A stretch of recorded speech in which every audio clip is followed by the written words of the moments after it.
Assalamualaikum warahmatullahi wabarakatuh. Kembali lagi di sini bersama saya Dinda Putri Rahman. Jadi di sini kita masih membahas materi terkait mikrotik MTCNA ya teman-teman. Namun pada video kali ini kita akan membahas mengenai router OS. Nah, di router OS ini ada beberapa hal yang akan kita bahas ya teman-teman.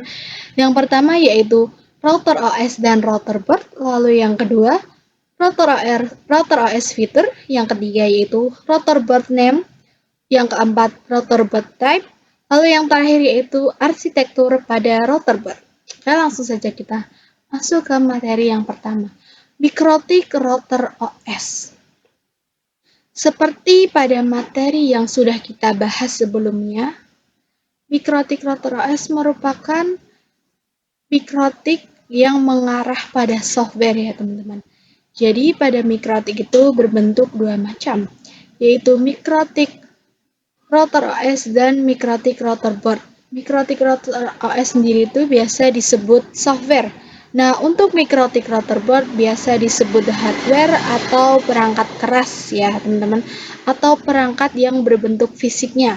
Sedangkan router OS itu perangkat lunaknya, softwarenya.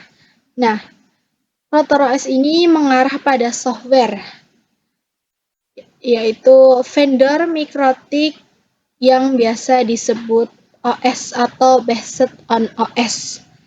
Nah, sistem operasi yang digunakan oleh perangkat mikrotik router board. Jadi seperti VirtualBox, Windows itu dapat diinstal di PC ya teman-teman. Router OS itu dapat diinstal di PC sebagai VM. Nah, router OS sendiri itu dengan memiliki standar yaitu standalone operating system berbasis Linux versi 3.3.5 kernel. Nah, untuk router OS sendiri itu memiliki jenis produknya ya teman-teman. Nah, beberapa jenis produk router OS itu ini ya teman-teman, mikrotik X86 Dinara ya teman-teman. Bentuknya itu seperti itu. Lalu yang lainnya itu seperti mikrotik X86 Aneto. Nah, seperti ini ya teman-teman. Yang lainnya juga ada seperti Okma ya. Seperti ini ya teman-teman. Nah, ini merupakan jenis produk dari mikrotik router OS. Oh ya teman-teman, setelah tadi kita mengenal apa itu mikrotik router OS, selanjutnya kita akan mengenal mengenai mikrotik router board. Mikrotik router board ini lebih ke mengarah ke perangkat fisiknya ya teman-teman, atau hardware. Kalau tadi kan router OS itu softwarenya atau perangkat lunaknya. Nah, mikrotik router board ini built-in hardware atau board. Jadi dalam satu fitur itu bisa terdapat atau tergabung pada satu perangkat, yaitu perangkat router board ya teman-teman. Jadi perangkat router board ini dibuat untuk menjalankan sistem operasi router OS. Nah, segala fitur bisa terdapat pada satu perangkat ataupun dapat diperuntukkan khusus sesuai kategorinya. Jadi pada mikrotik router board ini terdapat berbagai fitur-fitur dalam mikrotik ya teman-teman. Jadi itu bisa tergabung dalam satu mikrotik saja seperti mikrotik router board atau terdapat perpecahannya ya teman-teman. Nah, mikrotik router board itu tersedia mulai dari low end sampai dengan high end router ya teman-teman. Nah, selanjutnya kita akan membahas fitur-fitur yang terdapat pada router OS. Nah, fitur-fitur yang terdapat pada router OS ini seperti support wireless network, routing, firewall dan NAT, lalu QoS atau bandwidth management, lalu ada point-to-point tunneling, lalu user management, dan terakhir yaitu tools. Yang pertama yaitu support wireless network. Nah, support wireless network ini sudah tertanam pada mikrotik ya teman-teman. Nah, untuk uh, wireless network ini dibagi menjadi indoor dan outdoor ya teman-teman. Nah, untuk indoor sendiri yaitu contohnya yaitu cup wireless. Nah, lalu untuk outdoor-nya itu contohnya point to point. Untuk outdoor-nya sendiri itu contohnya itu point to point atau point to multi point. Nah, selanjutnya itu ada routing. Routing ini itu bisa berbentuk static routing atau dynamic routing. Selanjutnya itu ada firewall dan NAT. Nah, firewall sendiri itu sebagai proteksi agar mikrotik aman, intinya untuk melindungi mikrotik. Sedangkan NAT yaitu klien yang memiliki IP private dan dapat mengakses IP publiknya. Nah, untuk firewall sendiri kita ambil contoh yaitu seperti mengeblok website lalu mengatasi serangan internet router ya. Lalu mengeblok sosmed. Nah, contohnya untuk mengeblok sosmed sendiri itu seperti mengeblok Instagram, Facebook, atau sosial media lainnya pada saat jam kerja. Jadi biar para pekerjanya itu fokus pada pekerjaan, tidak malah scroll IG, scroll TikTok, atau scroll Facebook ya teman-teman.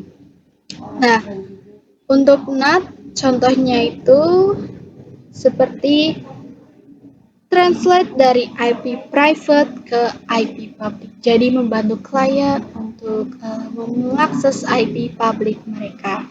Jadi intinya firewall itu untuk melindungi agar mikrotik kita aman. Contohnya itu seperti tadi ya, untuk mengatasi serangan, terus memblokir sosmed, memblokir website, dan lain sebagainya. Seperti itu. Oke, selanjutnya yaitu ada QoS, Quality of Service atau Bandwidth Management. Jadi, Quality of Service atau Bandwidth Management ini diatur oleh Bandwidth Management seperti di PC atau seperti bandwidth berapa begitu ya teman-teman, atau lebih tepatnya ke bandwidth prioritas. Nah, selanjutnya itu ada point-to-point tunneling. Contohnya itu seperti PPT, PPPoE, SSTP, OpenVPN. Nah, selanjutnya itu ada user management seperti DHCP atau proxy, hotspots atau radius, dan lain-lain. Yang terakhir yaitu tools. Contohnya seperti bandwidth test, torch mapping, MRTG, dan lain-lain. Nah, selanjutnya itu ada router board name atau nama pada router board. Nah, pengkategorian nama pada perangkat router board mikrotik dibagi berdasarkan 3 kategori ya teman-teman. Yang pertama yaitu 3 simbol nama, lalu yang kedua word atau kata, lalu yang terakhir yaitu exceptional naming ya teman-teman. Nah, yang pertama yaitu 3 simbol nama. Sini ada RB751. Nah, RB sendiri merupakan singkatan dari router board ya teman-teman. Nah, untuk 7 merupakan seri atau kelas router. Yang 5 merupakan jumlah slot mini PCI atau wireless. Lalu yang angka 1 ini menunjukkan jumlah port Ethernet. Lalu yang kedua ada word. Word itu seperti Omnitic, Growth XXT, LHG, Rhinadish, Cap, Web, Hab, Hex ya teman-teman. Lalu yang ketiga yaitu exceptional naming. Nama disederhanakan dan disesuaikan dengan tahun pengembangan dan biasanya Ethernet-nya lebih dari 9 port ya teman-teman. Contohnya itu seperti RB600, 800, 1000, 1200, 2011, 3011, dan 4011. Oke teman-teman. Selanjutnya ada rotorboard type atau tipe rotorboard. Di sini ada RB952UI, 5AC2ND, lalu TC. Nah, RB sendiri itu mengartikan rotorboard ya teman-teman, di sini sudah tertulis rotorboard. Lalu angka 9 itu 900 series atau seriesnya seperti pada sebelumnya pada rotorboard nama ya. Angka pertama itu merupakan series atau kelas. Lalu angka kedua 5 ini merupakan Ethernet. Lalu angka ketiga, angka 2 ini merupakan wireless ya teman-teman. Nah, untuk dua huruf ini UI di belakang merupakan fitur port. Yang selanjutnya itu ada 5AC2ND. Ini merupakan fitur wireless. Lalu yang terakhir TC merupakan jenis casing yang teman-teman. Nah, untuk kode lain yang ada pada router board ini banyak yang teman-teman. Teman-teman bisa baca di sini. Ini ada U, itu support port USB, memori lebih tinggi dan level lisensi lebih tinggi, more powerful CPU, dan masih banyak lagi. Teman-teman bisa membacanya di sini ya teman-teman. Lalu selanjutnya atau yang terakhir yaitu arsitektur routerboard. Arsitektur routerboard diadakan berdasarkan jenis dan kinerja prosesor, software atau OS untuk setiap arsitektur berbeda. Seperti di sini ya teman-teman, ini ada beberapa ini, yaitu MIPSBE, lalu SMIPS, Tile, PPC, ARM, X86, MIPSLE, MMIPS. Nah, teman-teman bisa baca di sini. Nah, jika teman-teman ingin melihat arsitektur mikrotik lebih lengkap, teman-teman bisa dilihat di www.mikrotik.com atau download ya teman-teman.